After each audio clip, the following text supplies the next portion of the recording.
Brasileiros com 16 tipos de doenças graves têm direito à isenção do imposto de renda. Mas tem pacientes que deixam o direito para lá para evitar burocracias e assumem o prejuízo. Eu gasto muito. Só esse Dreia que eu tomo, que é a quimioterapia, é uma quimioterapia, entendeu? Só esse Dreia é R$600. É um horror. Eu gasto uns R$2.000 por mês de remédio. Em São Paulo, a Justiça concedeu isenção do imposto de renda à aposentada com câncer, que não quis esperar decisão da Receita Federal. O drama de pagar tudo em dia e de repente ser avisado que o nome foi parar no Serasa. Apareceu uma conta no meu nome, né? Lá em casa, meus dados, tudo. Sem eu ter feito a conta. De um rádio relógio, né? Na época. Paguei para limpar meu nome, mas que não era minha, entendeu? No Maranhão, um cliente teve o nome incluído indevidamente no cadastro do Serasa e a Caixa foi condenada a indenizá-lo. A preocupação dos pais que mandam os filhos pela primeira vez para a escola. Até um lanchinho, um simples lanchinho da escola, poderia alterar toda a glicemia dela. Um valor, uma unidade a mais de insulina que fosse feito, associado a um exercício, por exemplo, poderia dar uma hipoglicemia nela, ela podia convulsionar, poderia ter algum problema mais sério. No sul do país, uma família entrou na justiça para conseguir vaga em uma escola apta para cuidar da filha que tem diabetes. O que aconteceu? Veja agora no Via Legal.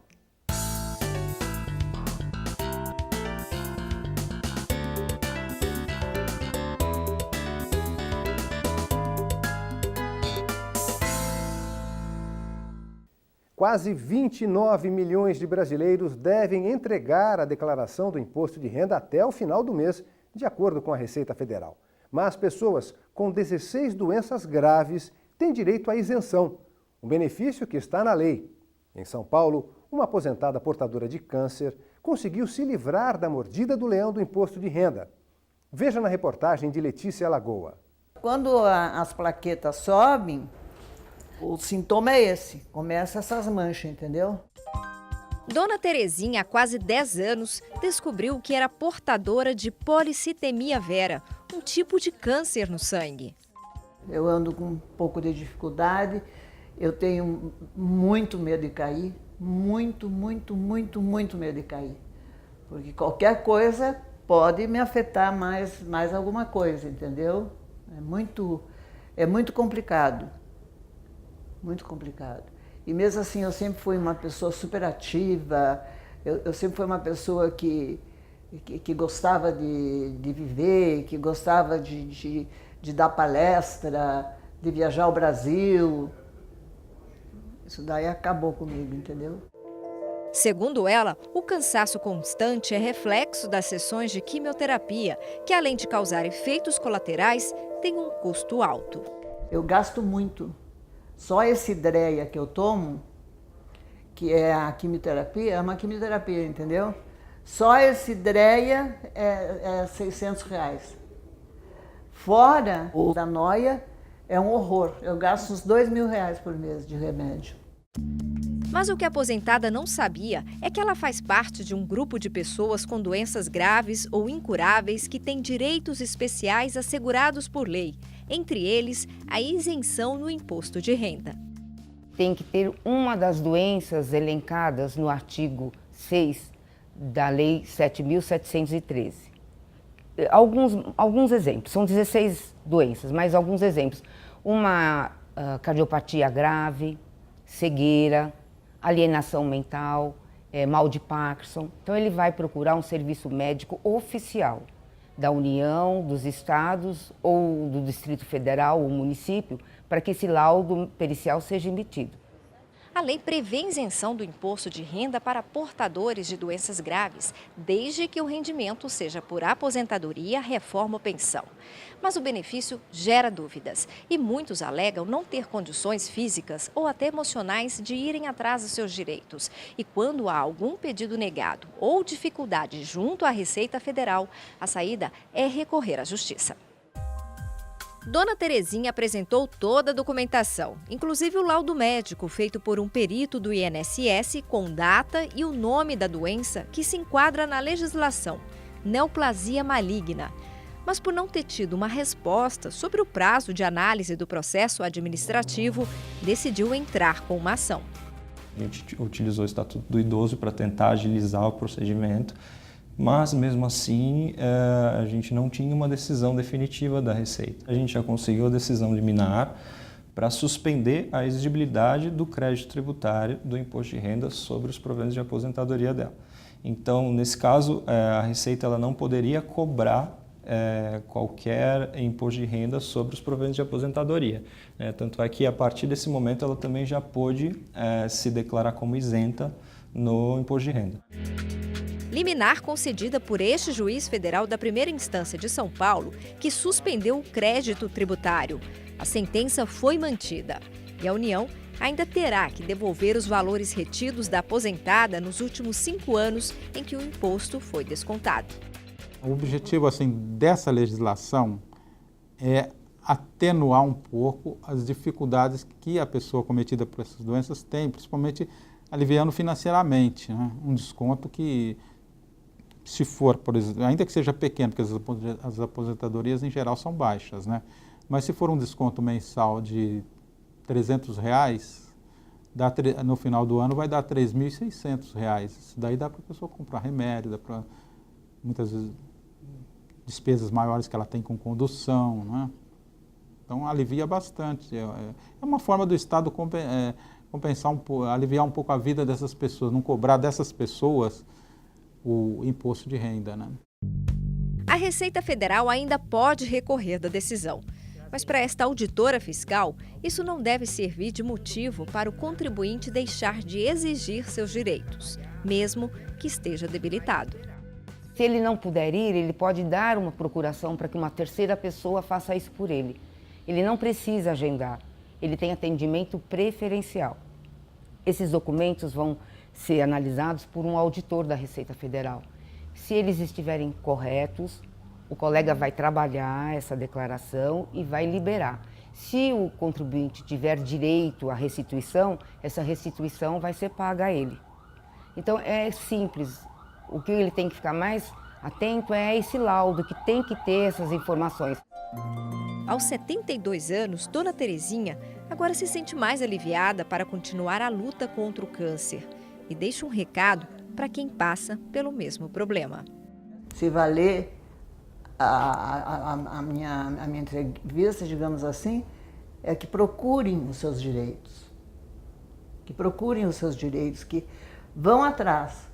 Porque a lei tem que ser cumprida e com um menor lapso de tempo. Porque não adianta nada, falar, não, está tudo favorável para ela ganhou, né? E eu não estou viva para usufruir disso e ficar contente.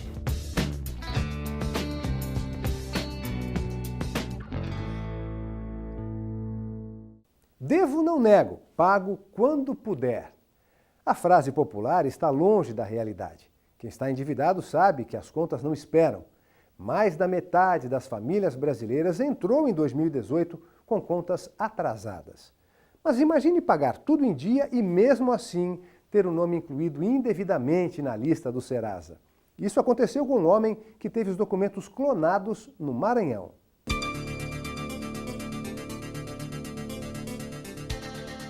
Em tempos de crise, não ficar endividado é um desafio para muita gente. Não é um cristão que não tenha dívida. Eu acabei de pagar uma dívida minha, estou pagando aos poucos. Tá difícil ficar sem se endividar. Eu, por exemplo, sou estudante, não estou trabalhando no momento, estou no meu último semestre de formação. E ainda assim estou acumulando algumas dívidas. E aí, assim, é cobrador ligando. E não tem outra saída. Se não quitar a dívida, o nome vai parar na lista de maus pagadores. Meu nome já foi pro lixo há muito tempo. Uma pesquisa realizada pela Confederação Nacional do Comércio de Bens, Serviços e Turismo, a CNC, revelou que o percentual de famílias brasileiras com dívidas aumentou de 59% em 2016 para 62,2% em 2017. Mas e quando você não faz dívida e mesmo assim seu nome vai parar na lista de inadimplentes? Apareceu uma conta no meu nome, né? Lá em casa, meus dados, tudo. Sem eu ter feito a conta. De um rádio relógio, né? Na época. Paguei para limpar meu nome, mas que não era minha, entendeu? Situação mais comum do que parece e que pode acontecer quando seus dados vão parar em mãos erradas. Valéria teve os documentos falsificados e só descobriu depois que vendeu um carro e mesmo assim começou a receber multas. Ao questionar no Detran do Distrito Federal, ela soube que o comunicado de venda do veículo tinha sido retirado e que o carro ainda estava no nome dela. E pior, alguém usou um RG falso para cometer a fraude. Era uma RG com o meu número de RG, minha data de nascimento, mas estava errada a foto, não era eu, com nascimento em Planaltina de Goiás, sendo que eu nasci em Brasília. E aí eu percebi que era uma falsificação do meu RG. E a pessoa usou os meus dados para fazer esse retirado de comunicado de venda. E foi justamente por causa de documentos falsos que o nome de um consumidor do Maranhão foi parar no cadastro de inadimplentes. Um estelionatário financiou um carro junto à Caixa Econômica usando os dados dele e não pagou as prestações. Com o nome sujo, ele descobriu a fraude e tentou resolver a situação diretamente com a instituição financeira. Sem sucesso, ele recorreu à justiça. Em primeira instância, a Caixa alegou que a inscrição no cadastro de inadimplentes é um direito do banco, uma vez que ele fez o financiamento do carro e não pagou a dívida. E com isso, ganhou a ação. Inconformado com a decisão, o consumidor recorreu ao Tribunal Regional Federal da Primeira Região em Brasília. Ao analisar o caso, a sexta turma do TRF1 entendeu que a fraude ficou comprovada. Os documentos usados pelo fraudador para o financiamento são diferentes dos apresentados pelo consumidor. Em casos parecidos, a Justiça já entendeu que instituições bancárias são responsáveis pelos danos em casos de fraudes ou delitos praticados por terceiros. Por isso, condenou a Caixa Econômica a pagar R$10 mil de indenização por danos morais ao consumidor. O diretor do Instituto Brasileiro de Estudo e Defesa das Relações de Consumo conta que é comum as instituições financeiras negarem a responsabilidade. O banco ele sempre se faz de vítima nessas ações. Ele fala que ele também não teve culpa. O problema é que ele que fornece o serviço. E pelo código ele tem que fornecer o serviço sem qualquer risco. O risco da atividade econômica é dele. Ele lembra que golpes como esse acontecem a todo instante.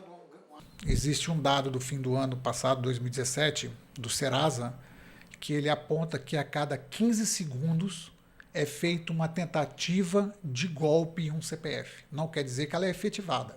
Então, a cada 15 segundos, um brasileiro está exposto a essa tentativa de golpe. O pior é que o consumidor ele fica totalmente vulnerável. Esta delegada alerta para os cuidados que o consumidor deve ter para evitar esse tipo de problema. A regra básica que a gente orienta é não fornecer os dados pessoais ou a cópia dos documentos a pessoas desconhecidas.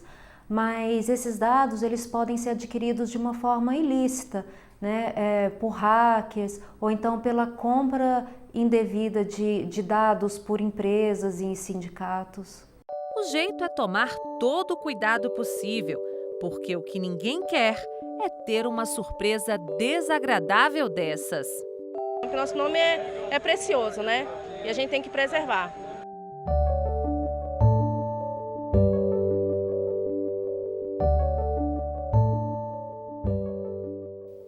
O primeiro dia de aula de um filho é sinônimo de apreensão para os pais. É o momento em que a criança começa a se socializar, a se desgarrar. E não é fácil deixar o filho na escolinha para ser acompanhado por estranhos. Agora, se a criança precisar de cuidados especiais, a preocupação piora. No sul do país, A família de uma menina com diabetes teve que entrar na justiça para conseguir vaga em uma escola apta para cuidar da criança. Veja na reportagem de Marcelo Magalhães. Como não se encantar com essa pequena?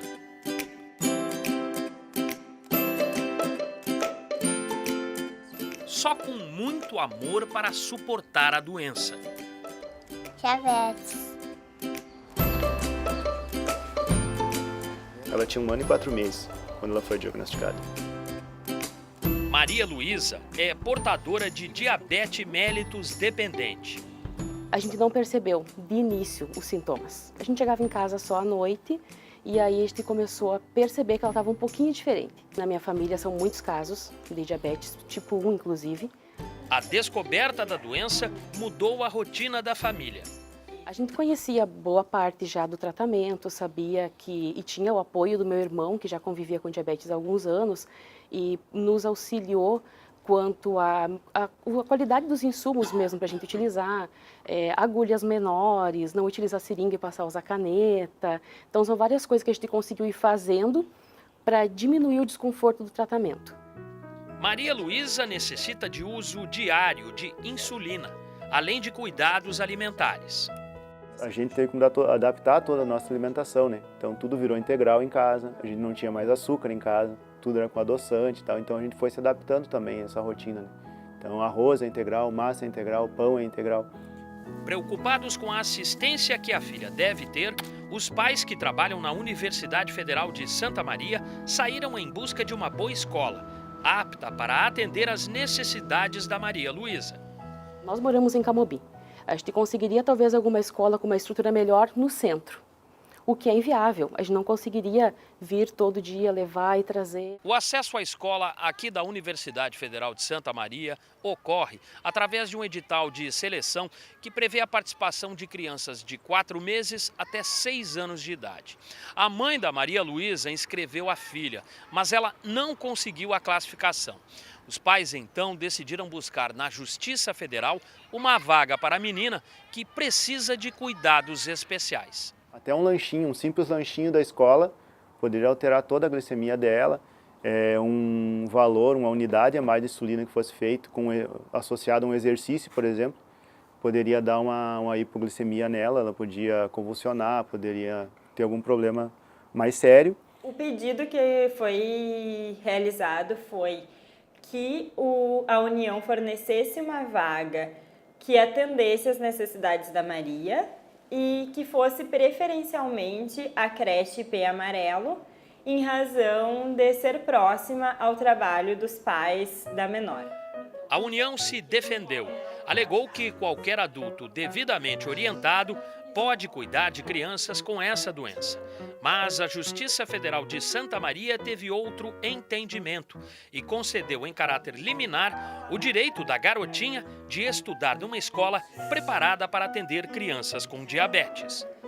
O juiz deferiu a inclusão da União no processo e determinou que, em primeiro lugar, a União fosse condenada a fornecer uma vaga em uma escola apta a receber a Maria, ou, caso contrário, não houvesse outra creche com vaga disponível, que a Universidade Federal, então, fornecesse essa vaga.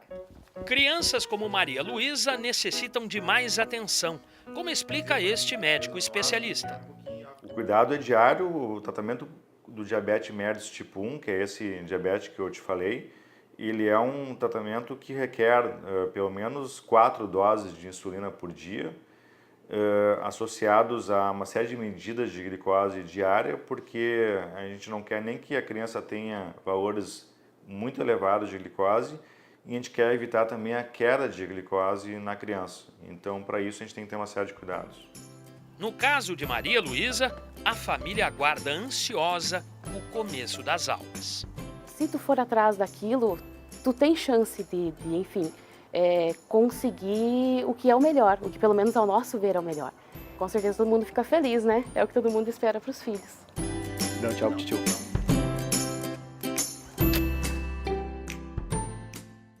De um lado, ambientalistas, do outro, A construção de um shopping center em área de preservação permanente às margens de um rio que corta João Pessoa, na Paraíba.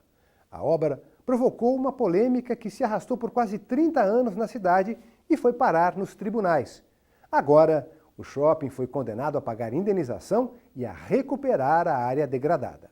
A construção do primeiro grande shopping center da capital paraibana começou em 1987. E na época o empreendimento era um símbolo do desenvolvimento urbano. Mas nem tudo foi motivo de comemoração.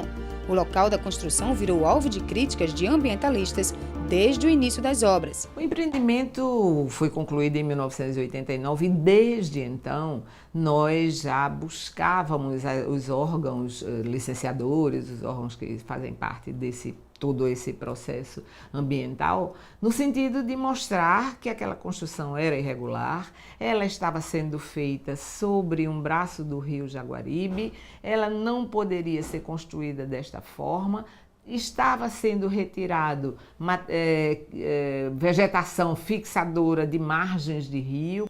O braço do rio a que se refere a ambientalista é o curso original do rio Jaguaribe, que teve uma mudança de sentido na década de 40 por questões de saúde pública.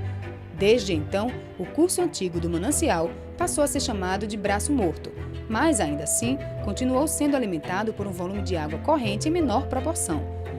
E foi no terreno que fica logo após esse desvio do rio que o shopping foi construído. Afeta um pouco porque nas épocas de chuvas, o fluxo do rio aumenta. Desde que eu vim morar aqui, isso aqui só era mangue, era água, era lama. Então, uma coisa dessa, a qualquer momento, ele pode até desabar. As opiniões sobre a legalidade e permanência do shopping Manaíra se dividem. Eu acho que ele gera diversão e emprego para a galera e a gente está precisando no momento muito disso. Uma vez que houve um impacto ao meio ambiente, seria interessante fazer a reposição sempre. Nos últimos 28 anos, o shopping realizou várias obras de ampliação. Apesar dos questionamentos da APAN, Associação Paraibana dos Amigos da Natureza, quanto à legalidade das obras próximas ao rio, a administração do centro comercial apresentou licenças ambientais cedidas por órgãos municipais e estaduais, e a construção continuou crescendo. Diante do impasse, Ministério Público, IBAMA e a associação entraram com uma ação na Justiça. Em primeira instância, a Justiça Federal da Paraíba condenou a empresa que administra o shopping a pagar uma indenização de R$10 milhões por danos causados ao meio ambiente. A sentença determinou também que a vegetação nativa no entorno do muro do estacionamento fosse recomposta e que o esgoto e outros resíduos não fossem mais jogados no rio Jaguaribe. A empresa não concordou com a decisão e recorreu ao Tribunal Regional Federal da 5ª Região. O Ministério Público Federal também recorreu da sentença. Existe na decisão a afirmação de que, quando o empreendimento foi construído, já não havia vegetação de proteção das margens do rio Jaguaribe a ser objeto de tutela pelos órgãos ambientais. Embora nos autos constem diversos elementos de prova, inclusive uma confissão da parte interessada, no sentido de que efetivamente existia essa vegetação e ela foi suprimida durante as obras do empreendimento. Quando essa ação foi ajuizada, o shopping já estava construído, né? Isso vem, as primeiras obras são de 1980, da década de 1980. Né? Então, isso aí só foi ser provocado mais de 2 décadas depois. E pretendendo aplicar uma lei que na época ainda não estava em vigor. Né? Então, o tribunal entendeu que essas obras que foram feitas e autorizadas pelo poder público, de acordo com a legislação vigente à época, não estavam ou não seriam suscetíveis de questionamento quanto à sua legalidade. Né? A única irregularidade identificada nas obras pelo TRF5 foi a construção do muro do estacionamento. Ele construiu com um recuo inferior ao que a licença exigia, porque pela licença você poderia construir um muro com um recuo de 15 metros, e eles fizeram mais próximo. Né? O tribunal manteve a condenação, haverá de ser paga uma indenização, mas determinou que fosse feita uma revisão desse valor.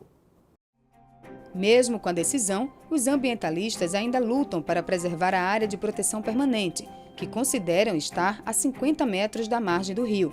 Querem a demolição do muro e do próprio estacionamento do centro comercial. Este muro tem que sair. A vegetação tem que ser recomposta. Isso é essencial. Por isso, um recurso já foi feito para rever a decisão, mas ainda não foi julgado. Certamente a decisão do tribunal e os membros do Ministério Público que oficiam no tribunal, eles vão avaliar qual é a melhor forma de eventualmente interpor recurso ao Superior Tribunal de Justiça ou ao Supremo Tribunal Federal, visando esgotar essa discussão jurídica em relação a esses aspectos que eu estou levantando. O principal resultado desse julgamento é pacificar esse conflito, dar segurança jurídica e preservar ao mesmo tempo o interesse que a sociedade tem da manutenção do empreendimento que tem uma relevância socioeconômica, né, para aquela comunidade, e, por outro lado, sem deixar de lado, sem descuidar da proteção ambiental.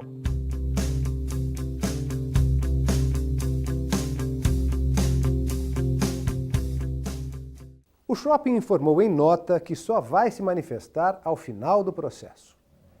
É isso, o Via Legal fica por aqui. A gente volta na semana que vem com outras decisões da Justiça Federal. Gostou de uma matéria? Quer ver de novo? Mostrar para um amigo?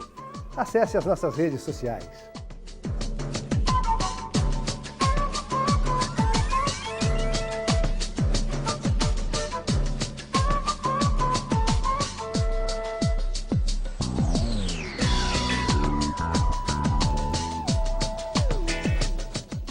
Curta, comente, compartilhe.